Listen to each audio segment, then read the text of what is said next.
வணக்கம் நேர்களே. இன்று 13ஆம் திகதி ஜூலை மாதம் 2016ஆம் ஆண்டு புதன்கிழமை. நாளேடுகளில் நமது பார்வையூடாக சந்திக்கின்றோம். இன்றைய தினமும் இலங்கையில் வெளியாகியுள்ள பத்திரிகைகளின் முக்கிய செய்திகளை பார்க்க உள்ளோம். அந்த வகையில் வீரகேசரியானது தனது பிரதான செய்தியாக சர்வதேச நீதிபதிகளுக்கு ஒருபோதும் இடமில்லை, இறுதி யுத்தத்தில் 40,000 பேர் கொல்லப்பட்டதாக கூறப்படுவது முற்றிலும் பொய்யானது என்று வெளியாகியுள்ளது. இந்த செய்தியினை சற்று விரிவாக பார்ப்போமானால், உள்நாட்டு யுத்தத்தின் போது இடம்பெற்றுள்ளதாக கூறப்படும் போர்க்குற்றங்கள் தொடர்பில் விசாரணைகளை நடத்த எந்தவொரு சந்தர்ப்பத்திலும் சர்வதேச நீதிபதிகள் அனுமதிக்கப்பட மாட்டார்கள்.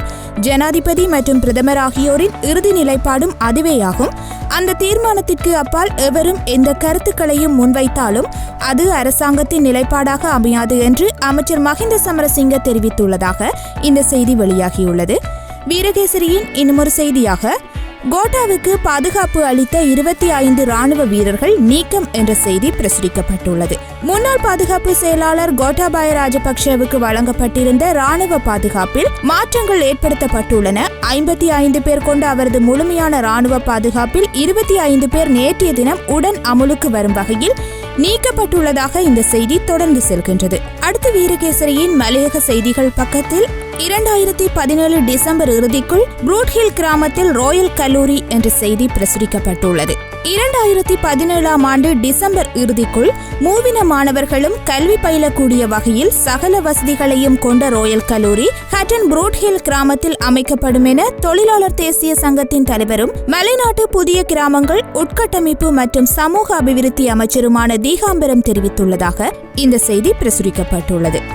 அடுத்து இன்றைய வீரகேசரியின் ஆசிரியர் தலையங்கம், பொதுமக்கள் மீதான பொருளாதார சுமையை குறையுங்கள் என்று வெளியாகியுள்ளது. நல்லாட்சி அரசாங்கமானது 11% இருந்த வரியை 15% அதிகரித்ததை அடுத்து அரசாங்கத்திற்கு எதிராக பல்வேறு ஆர்ப்பாட்டங்கள் இடம்பெற்றதுடன் நாடளாவிய ரீதியில் எதிர்ப்புகளும் விமர்சனங்களும் முன்வைக்கப்பட்டு வருகின்றன. நாடு எதிர்கொண்டுள்ள கடன் சுமை மற்றும் பொருளாதார நெருக்கடிகளை சமாளிக்கவே இவ்வாறு வரியை அதிகரித்ததாகவும் இதனால் பொதுமக்களுக்கு பாதிப்புகள் ஏற்படாத வகையில் நடவடிக்கைகள் முன்னெடுக்கப்படும் என்றும் அரசாங்கம் அறிவித்த போதும் வரி அதிகரிப்பிற்கு எதிரான செயல்பாடுகள் தொடர்ந்து கொண்டிருக்கின்றன. நாடளாவிய ரீதியில் அரசாங்கத்தை எதிர்த்து அவ்வப்போது ஆர்ப்பாட்டங்களும் இடம்பெற்று வருகின்றன. எக்காரணம் கொண்டும் பொதுமக்களின் பொருளாதார சுமையை மேலும் அதிகரிப்பதற்கு நடவடிக்கை எடுக்கக்கூடாது. இந்த விடயத்தில் பொதுமக்கள் நல்லாட்சி அரசாங்கத்தின் மீது பாரிய நம்பிக்கையையும் எதிர்பார்ப்பையும் வைத்துள்ளனர் என்பதை சுட்டிக்காட்டியதாக இந்த ஆசிரியர் தலையங்கம் வெளியாகியுள்ளது. அடுத்து இன்றைய தினக்குரலில் கூட்டமைப்பில் சம்பந்தன் கூறுவதையே ஏற்போம் என்ற செய்தி வெளியாகியுள்ளது. இன்னுமொரு செய்தியாக 3 IS சந்தேக நபர்கள் இலங்கைக்குள் ஊடுருவல் என்ற செய்தி வெளியாகியுள்ளது. இஸ்லாமிய அரசில் இணைந்து கொள்வதாக சந்தேகிக்கப்பட்ட குறைந்தது 3 இளைஞர்கள் இலங்கையில் சமய கல்வி கற்பதற்காக காதீஸ் நிலையத்திற்கு தாங்கள் செல்வதாக அவர்களின் உறவினர்களிடம் தெரிவித்திருந்தனர் என்று டைம்ஸ் ஆஃப் இந்தியா பத்திரிகை குறிப்பிட்டுள்ளதாக இந்த செய்தி தொடர்ந்து செல்கின்றது. தினக்குரலின் ஆசிரியர் தலையங்கம், நீடித்த சமாதானத்திற்காக காத்திருத்தல் என்று வெளியாகியுள்ளது. நீடித்ததும் நிலையானதுமான சமாதானத்தை கட்டியெழுப்புவது தொடர்பாக ஜனாதிபதி மைத்ரிபால சிறிசேன, பிரதமர் ரணில் விக்ரமசிங்க தலைமையிலான அரசாங்கம் அளித்து வரும் உறுதிமொழிகள் நிறைவேற்றப்படும் நாளை தமிழ் மக்கள், குறிப்பாக வடக்கு கிழக்கை பாரம்பரிய வாழ்விடமாக கொண்டவர்கள் எதிர்பார்த்து காத்துக் கொண்டிருக்கின்றார்கள். உண்மையில் நீண்டகால இன நெருக்கடிக்கு இணக்கபூர்வமான தீர்வை கண்டுகொள்வதென்பது பாரிய சவாலான விடயமாகும். எவ்வாறான போதும் ஜனநாயக மயப்படுத்தல் மற்றும் நல்லிணக்கத்திற்கு முன்னுரிமை கொடுத்து செயல்படும் உறுதிமொழிகளுடன் ஆட்சிக்கு வந்த புதிய அரசாங்கம் அந்த உறுதிமொழிகளை துரிதமாக நிறைவேற்ற வேண்டும் என்பதே பெரும்பான்மை மக்களின் எதிர்பார்ப்பாக அமையும் என்று இந்த ஆசிரியர் தலையங்கம் வெளியாகியுள்ளது. இன்றைய சுடரொளியின் பிரதான செய்தி, மீண்டும் புத்தர் சிலை சாம்பல் தீவில் பெரும் பதற்றம் என்று வெளியாகியுள்ளது. திருகோணமலை சாம்பல் தீவு சந்தையில் பௌத்த பிக்குகள் மற்றும் சிங்களவர்களால் மீண்டும் புத்தர் சிலை நிறுவப்பட்டதை அடுத்து அங்கு பெரும் பதற்ற நிலை ஏற்பட்டுள்ளதாக இந்த செய்தி பிரசுரிக்கப்பட்டுள்ளது.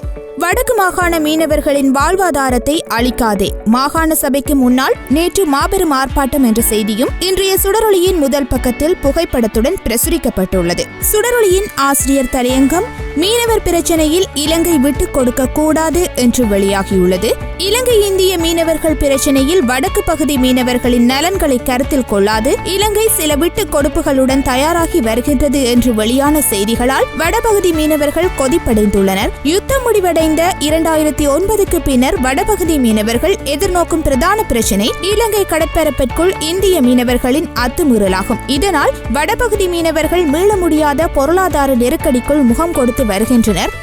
ஆகவே அத்துமீறி வரும் இந்திய படகுகளை கைப்பற்றுவதன் மூலமும் மீனவர்களை கைது செய்து சட்டத்தின் முன் நிறுத்துவது மூலமும் வடபகுதி மீனவர்களின் ஜீவாதார பிரச்சினைக்கு தீர்வு காண முடியும். எந்த ஒரு விட்டுக் கொடுப்புக்கும் இலங்கை அரசு இணங்கக்கூடாது என்று வலியுறுத்தி இந்த ஆசிரியர் தலையங்கம் வெளியாகியுள்ளது.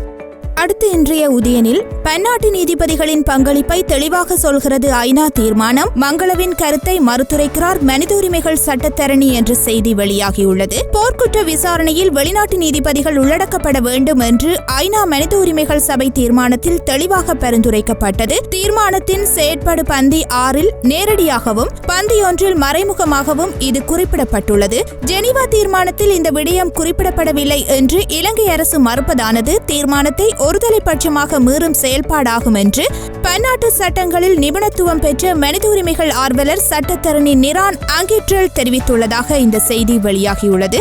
அடுத்து வலம்புரியின் பிரதான செய்தி, மீனவர் பிரச்சனையை ஆராயும் குழுவிலிருந்து முல்லை கட்டளை தளபதியை உடனடியாக விலத்துங்கள், வடக்கு சபையில் பிரேரணை நிறைவேற்றும் என்ற செய்தி பிரசுரிக்கப்பட்டுள்ளது. அடுத்து ஆங்கில நாளேடான டெய்லி மிரரில் இலங்கையின் பொருளாதார அபிவிருத்திக்கு அமெரிக்கா தொடர்ந்தும் உதவும், நிஷா பிஷ்வால் தெரிவிப்பு என்ற செய்தி பிரசுரிக்கப்பட்டுள்ளது. இலங்கையின் புதிய அரசியலமைப்பு உருவாக்கம் தொடர்பில் நீதியும் நல்லிணக்கமும் கையாளும் இலங்கையின் செயற்பாட்டில் பொருளாதார மற்றும் முதலீட்டு உதவிகளை வழங்க தாம் தயாராக உள்ளோம் என தெற்கு மற்றும் மத்திய ஆசிய விவகாரங்களுக்கான அமெரிக்க பிரதி ராஜாங்க செயலாளர் நிஷா பிஷ்வால் தெரிவித்துள்ளதாக இந்த செய்தி தொடர்ந்து செல்கின்றது. அடுத்து சிங்கள நாளேடான லங்கா தீபவின் பிரதான செய்தியாக பஸ் கட்டணங்கள் 6% அதிகரிப்பு, ஆக குறைந்த கட்டணமாக 9 ரூபாய் என்ற செய்தி வெளியாகியுள்ளது. எதிர்வரும் ஆகஸ்ட் மாதம் 1ஆம் தேதியில் இருந்து அமலுக்கு வரும் வகையில் நாடளாவிய ரீதியில் பஸ் கட்டணம் 6% அதிகரிக்கப்படவுள்ளது. பஸ் கட்டண அதிகரிப்பிற்கு நேற்று அமைச்சரவை அனுமதியும் வழங்கப்பட்டுள்ளதாக இந்த செய்தி வெளியாகியுள்ளது. அடுத்து இன்றைய பத்திரிகைகளில் வெளியாகியுள்ள இந்திய செய்திகள் பக்கத்தில் காஷ்மீரில் சட்டவிரோத அதிகாரத்தை பொதுமக்கள் மீது திணிக்கும் படையினர், நவாஸ் ஷெரீப் கண்டனம் என்ற செய்தி பிரசுரிக்கப்பட்டுள்ளது. காஷ்மீரில் கட்டற்ற சட்டவிரோத அதிகாரத்தை அப்பாவி பொதுமக்கள் மீது பாதுகாப்பு படைகள் கட்டவிழ்த்து விடுகின்றன என இந்தியாவுக்கு கண்டனம் தெரிவித்துள்ளார் பாகிஸ்தான் பிரதமர் நவாஸ் ஷெரீப் என்று இந்த செய்தி பிரசுரிக்கப்பட்டுள்ளது. அதேபோன்று உலக செய்திகள் பக்கத்தில் ஈராக்கிய பாக்தாத் நகரில் சந்தைக்கு அருகில் தற்கொலை குண்டு தாக்குதல், 7 பேர் உயிரிழப்பு, 29 பேர் காயம் என்ற செய்தி புகைப்படத்துடன் வெளியாகியுள்ளது. ஈராக்கிய தலைநகர் பாக்தாத்தில் சந்தையொன்றுக்கு அருகில் செவ்வாய்க்கிழமை இடம்பெற்ற தற்கொலை குண்டு தாக்குதலில் குறைந்தது 7 பேர் பலியானதுடன் 29 பேருக்கும் அதிகமானோர் காயமடைந்துள்ளனர் என்று இந்த செய்தி வெளியாகியுள்ளது. அடுத்து இன்றைய பத்திரிகைகளில் வெளியாகியுள்ள கேலி சித்திரங்களை பார்த்தோமானால், வீரகேசரியின் கேலி சித்திரமானது நல்லாட்சி அரசாங்கத்தினால் அதிகரிக்கப்பட்ட வட்வரிக்கு உயர் நீதிமன்றம் இடைக்கால தடை விதித்திருக்கின்றது. இந்நிலையில் உயர் நீதிமன்றத்தின் இந்த இடைக்கால தடையானது அரசாங்கத்தின் வரி சேகரிக்கும் செயல்பாட்டில் பாரிய தாக்கத்தை ஏற்படுத்தாது என எதிர்பார்ப்பதாக பிரதமர் ரணில் விக்ரமசிங்க தெரிவித்திருந்தார். இக்கருத்தினை சித்தரிப்பதாக இந்த கேலி சித்திரம் வரையப்பட்டுள்ளது. இந்த கேலி சித்திரத்தில் வட்வரி அதிகரிப்பும் வட்வரி அதிகரிப்பிற்கு எதிரான இடைக்கால தடையும் பொதுமக்களையே பாதிப்பதாக சித்தரிக்கப்பட்டுள்ளது.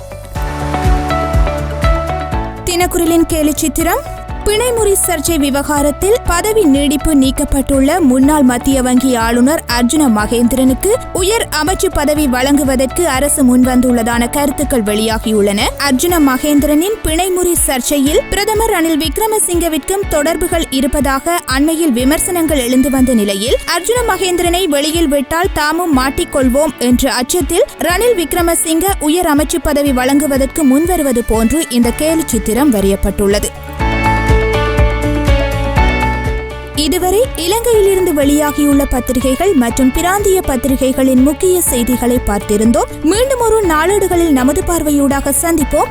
நன்றி, வணக்கம்.